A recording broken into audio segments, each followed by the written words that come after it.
৩২,০০০ পরিবারের জন্য শুকনো খাবার সামগ্রী নিয়ে বন্যার্তদের পাশে দাঁড়িয়েছেন মানবিক সংগঠন আল মানাহিল ফাউন্ডেশন চট্টগ্রাম শাখা। ইতোমধ্যে ফেনী সহ দেশের বিভিন্ন এলাকায় প্রথম দফায় ১৬,০০০ পরিবারের মাঝে এসব ত্রাণ সামগ্রী বিতরণ করেছে সংগঠনটি। চলমান রয়েছে আরও ১০,০০০ পরিবারের জন্য সামগ্রী বিতরণ কার্যক্রম। এতে উপস্থিত রয়েছেন ফাউন্ডেশনের ব্যবস্থাপনা পরিচালক মোহাম্মদ ফরিদ উদ্দিন, ভাইস প্রেসিডেন্ট শিহাবুদ্দিন সহ অন্যরা।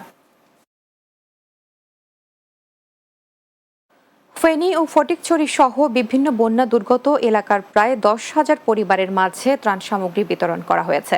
চট্টগ্রামের অরাজনৈতিক সেবামূলক প্রতিষ্ঠান নোরে বাংলা মানবিক ফাউন্ডেশনের উদ্যোগে এসব সামগ্রী বিতরণ করা হয়।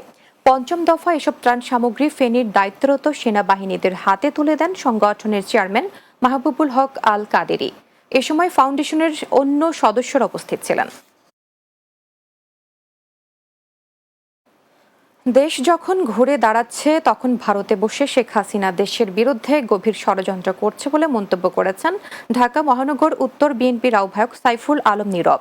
ফেনীর দাগনভূঞা উপজেলার রামনগর কেএমসি উচ্চ বিদ্যালয়ে বানভাসী মানুষের মাঝে ত্রাণ সামগ্রী বিতরণ শেষে তিনি এ মন্তব্য করেন। সাইফুল আলম বলেন, পানি আগ্রাসনকে ভারত অস্ত্র হিসেবে ব্যবহার করছে।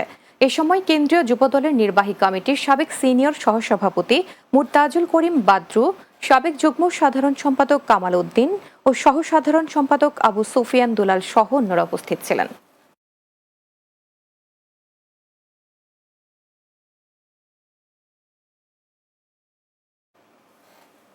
শেষ